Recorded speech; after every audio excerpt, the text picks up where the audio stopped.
Assalamualaikum warahmatullahi wabarakatuh. Perkenalkan, saya Mawarni, mahasiswa program studi bimbingan dan konseling Fakultas Ilmu Pendidikan Universitas Negeri Makassar, angkatan 2022 dengan NIM 2204045010066. Pada kesempatan ini, saya akan mempresentasikan usulan proposal penelitian saya yang berjudul Penerapan Teknik Restrukturisasi Kognitif untuk Mengurangi Social Anxiety terhadap Siswa SMA Negeri 1. Masa remaja merupakan fase transisi dari masa kanak-kanak menuju dewasa yang penuh dengan perubahan fisik, emosional, dan sosial. Perubahan ini seringkali menimbulkan tekanan yang dapat mempengaruhi kesehatan mental remaja. Menurut WHO 2019, sekitar 10-20% anak-anak dan remaja di seluruh dunia mengalami masalah kesehatan mental, dan sebagian besar kasus dimulai pada usia 14 tahun. Di Indonesia, data Riskesdas 2018 menunjukkan bahwa prevalensi gangguan emosional pada usia 15 tahun ke atas mencapai 6,1% dari jumlah penduduk, setara dengan sekitar 11 juta orang. Remaja dituntut untuk menyesuaikan diri dengan lingkungan sosial, terutama di sekolah dan pergaulan dengan teman sebayanya. Namun, tidak semua remaja mampu beradaptasi dengan baik, yang dapat memicu timbulnya kecemasan sosial. Kecemasan sosial adalah ketakutan yang menetap terhadap situasi sosial, di mana individu merasa diawasi atau dinilai oleh orang lain, sehingga takut dipermalukan atau dihina. Gejala kecemasan sosial meliputi ketidaknyamanan emosional, rasa takut, dan kekhawatiran dalam situasi sosial tertentu. Hal ini dapat menghambat kemampuan remaja dalam berinteraksi sosial dan berdampak negatif pada kehidupan sehari-hari mereka. Salah satu pendekatan yang dapat digunakan untuk mengatasi kecemasan sosial ini adalah Cognitive Behavior Therapy atau CBT dengan menggunakan teknik restrukturisasi kognitif. Teknik ini membantu individu untuk mengidentifikasi dan mengubah pola pikir negatif yang mendasari timbulnya kecemasan sosial. Melalui proses ini, individu diajak untuk memahami bahwa persepsi negatif terhadap situasi sosial seringkali tidaklah berdasar, sehingga mereka dapat mengembangkan respons yang lebih positif dan percaya diri dalam berinteraksi sosial. Berdasarkan latar belakang tersebut, maka rumusan masalah dalam penelitian ini ada 3. Yang pertama yaitu bagaimana gambaran tingkat kecemasan sosial siswa sebelum dan sesudah penerapan teknik restrukturisasi kognitif. Yang kedua, bagaimana pengaruh teknik restrukturisasi kognitif dalam mengurangi kecemasan sosial siswa. Yang ketiga, bagaimana penerapan teknik restrukturisasi kognitif dalam mengurangi kecemasan sosial siswa. Tujuan dari penelitian ini yaitu yang pertama, mengetahui gambaran tingkat kecemasan sosial siswa sebelum dan sesudah penerapan teknik restrukturisasi kognitif. Yang kedua, mengetahui pengaruh teknik restrukturisasi kognitif dalam mengurangi kecemasan sosial siswa. Dan yang ketiga, mengetahui penerapan teknik restrukturisasi kognitif dalam mengurangi kecemasan sosial siswa. Adapun manfaat dalam penelitian ini yaitu yang pertama manfaat teoritis dan manfaat praktis. Manfaat teoritis yaitu untuk menambah referensi ilmiah dalam bidang bimbingan dan konseling, khususnya terkait pendekatan kognitif dalam mengatasi masalah psikososial peserta didik. Menjadi sumbangan dalam pengembangan teori di bidang bimbingan dan konseling, khususnya terkait dengan pendekatan kognitif dalam mengatasi masalah psikososial peserta didik. Manfaat praktis ada dua, yaitu yang pertama, memberikan informasi dan panduan bagi konselor sekolah dalam merancang dan melaksanakan layanan konseling yang tepat guna dalam membantu siswa mengatasi kecemasan sosial yang dialami.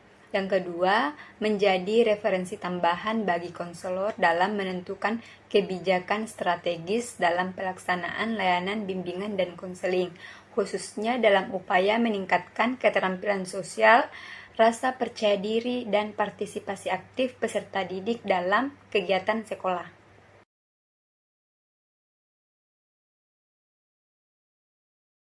Baik, yang pertama yaitu kecemasan sosial.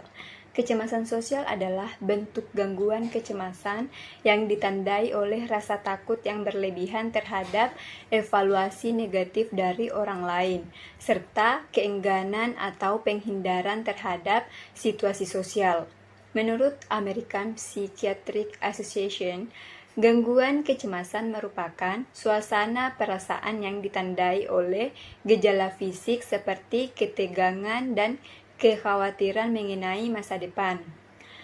Thomas dan Robert dalam Fariha dan Rahman 2017 menyatakan bahwa kecemasan dapat bersifat adaptif dalam tingkatan rendah karena berfungsi sebagai sinyal peringatan terhadap ancaman. Namun, kecemasan sosial yang berlebihan mengakibatkan perasaan malu, janggal, dan cenderung menghindar dari interaksi sosial.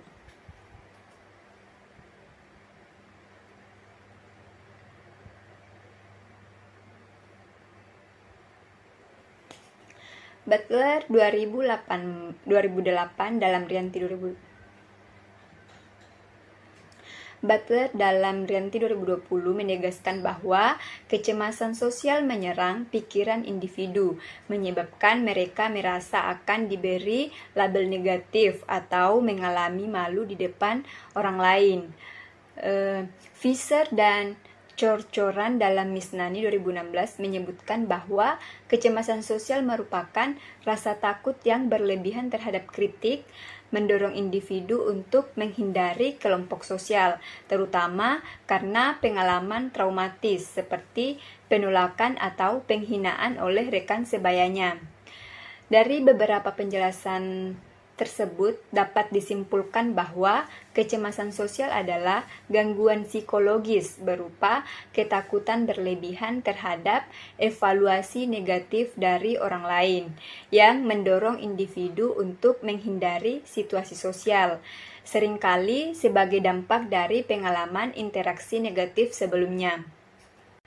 Adapun karakteristik dari kecemasan sosial menurut Fariha dan Rahman 2022 yaitu ditandai oleh beberapa aspek. Yang pertama yaitu aspek kognitif. Penilaian diri negatif, fokus perhatian pada diri sendiri, perasaan inferior dibanding dengan orang lain. Yang kedua yaitu aspek perilaku, penarikan diri dari lingkungan sosial, menghindari interaksi. Yang ketiga yaitu aspek fisik, di mana jantung berdebar, wajah memerah, berbicara terbata-bata, dan gejala fisik lainnya. Dan yang terakhir yaitu aspek emosional, perasaan malu, takut dievaluasi, dan kecemasan berlebihan dalam situasi sosial. Faktor-faktor yang mempengaruhi kecemasan sosial menurut Hoffman dalam Rianti 2020, yang pertama yaitu genetik. Genetik berkontribusi sekitar 5% terhadap penyebab kecemasan sosial. Yang kedua yaitu faktor orang tua. Perilaku cemas orang tua serta kurangnya empati terhadap anak juga mempengaruhi kecemasan sosial yang dialami oleh remaja. Sedangkan menurut Naji 2024, faktor lainnya yaitu yang pertama efikasi diri, yaitu kepercayaan individu terhadap kemampuannya sendiri. Rendahnya efikasi diri berkontribusi terhadap munculnya kecemasan sosial. Dan yang kedua yaitu harga diri. Harga diri yang rendah meningkatkan kemungkinan kecemasan sosial. Yang ketiga yaitu dukungan sosial. Rendahnya dukungan dari orang tua, teman, atau lingkungan dapat meningkatkan kecemasan sosial. Dan yang terakhir yaitu persepsi diri. Individu dengan konsep diri negatif cenderung lebih rentan terhadap kecemasan sosial. Selanjutnya yaitu aspek-aspek kecemasan sosial. La Greca dalam Rianti 2020 mengklasifikasikan aspek kecemasan sosial menjadi 3. Yang pertama yaitu ketakutan akan evaluasi negatif. Yang kedua, penghindaran sosial dalam situasi baru atau dengan orang asing. Yang ketiga, penghindaran sosial dalam situasi umum, bahkan dengan orang yang dikenal. Adapun gejala kecemasan sosial menurut Butler dalam Pratiwi dan kawan-kawan 2019, yang pertama yaitu kognitif, di mana individu takut terhadap penilaian orang lain, pikiran negatif, konsentrasi terganggu. Yang kedua yaitu perilaku.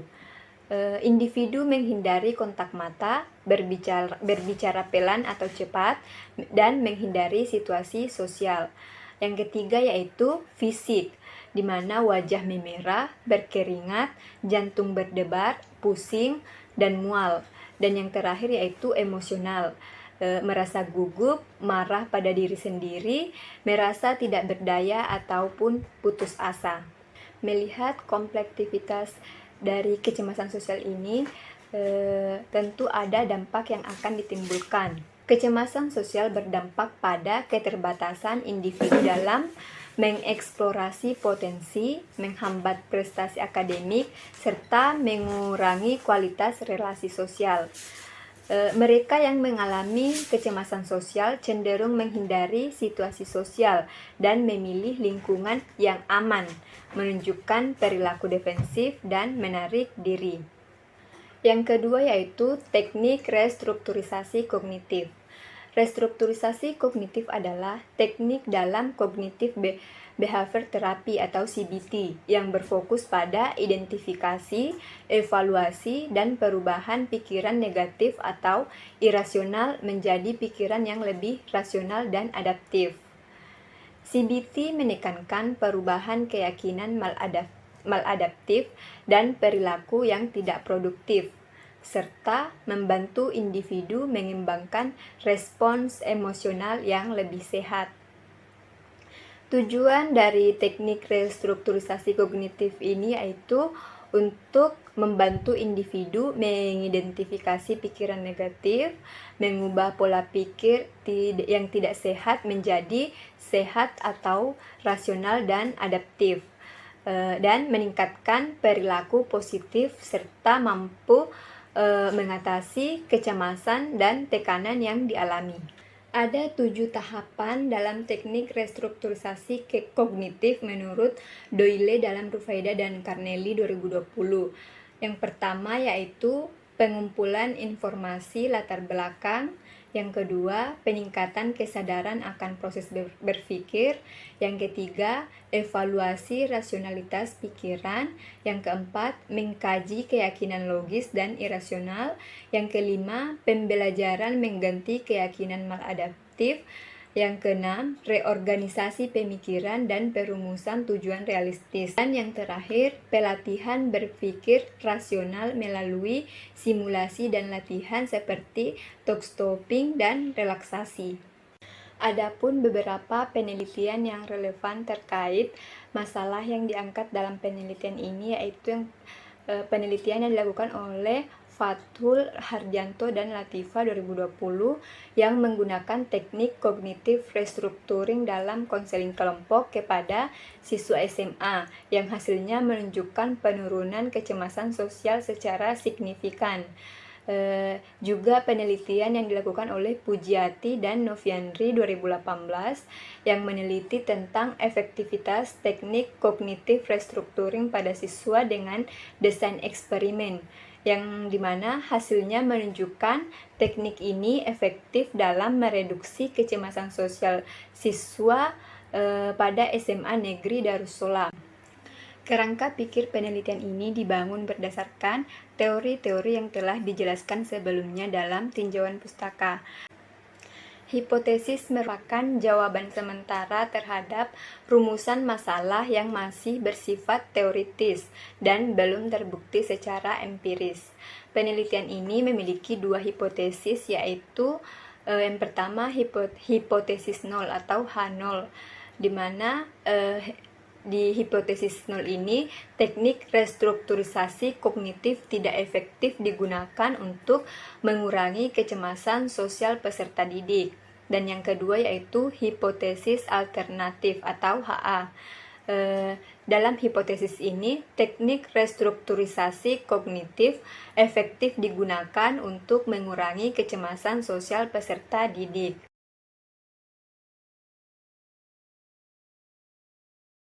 Penelitian ini menggunakan pendekatan kuantitatif dengan jenis kuasi eksperimen.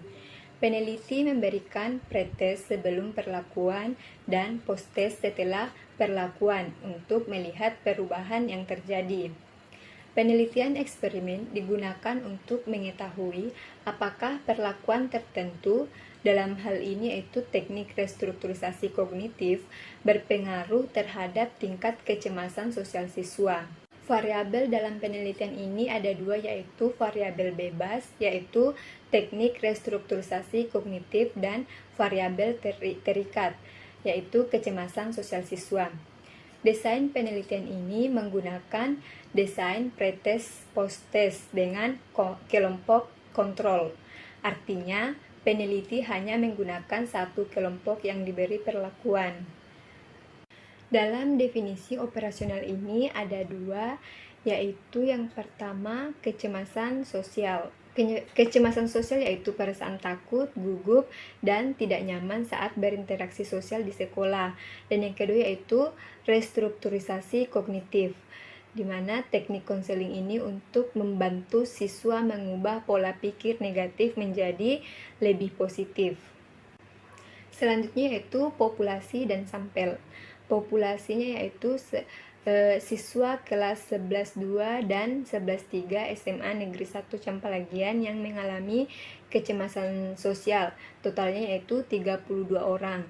Sampelnya diambil sebanyak 16 siswa menggunakan teknik proportional random sampling, terdiri dari kelas 11-2 sebanyak 9 siswa, kelas 11-3 sebanyak 7 siswa.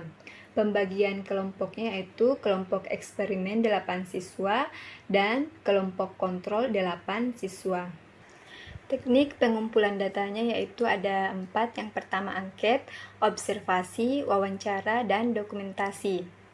Angket yaitu untuk mengetahui tingkat kecemasan sosial siswa, observasi yaitu untuk mengamati perilaku siswa selama dan sesudah diberi perlakuan, wawancara yaitu untuk menggali informasi tambahan dari siswa, dan dokumentasi itu data sekolah seperti catatan guru BK. Instrumen dalam penelitian ini menggunakan angket skala Likert 4 poin, yaitu sangat setuju, setuju, tidak setuju, dan sangat tidak setuju untuk mengukur kecemasan sosial siswa. Adapun teknik analisis datanya yaitu yang pertama deskriptif, untuk menggambarkan tingkat kecemasan siswa sebelum dan sesudah diberi perlakuan. Dan yang kedua yaitu inferensial, menggunakan uji t-test untuk melihat perbedaan sebelum dan sesudah diberi perlakuan. Langkah-langkah ujinya yaitu yang pertama uji normalitas, yang kedua uji homogenitas, dan yang ketiga yaitu uji hipotesis, di mana hipotesisnya jika H0 sama dengan tidak ada perbedaan signifikan kecemasan sosial sebelum dan sesudah perlakuan, dan HA artinya ada perbedaan signifikan kecemasan sosial sebelum dan sesudah perlakuan. Demikian pemaparan saya mengenai bab 1 sampai bab 3 terkait judul penelitian saya, teknik restrukturisasi kognitif untuk mengurangi social anxiety pada siswa SMA Negeri 1 Campalagian. Saya ucapkan terima kasih. Wassalamualaikum warahmatullahi wabarakatuh.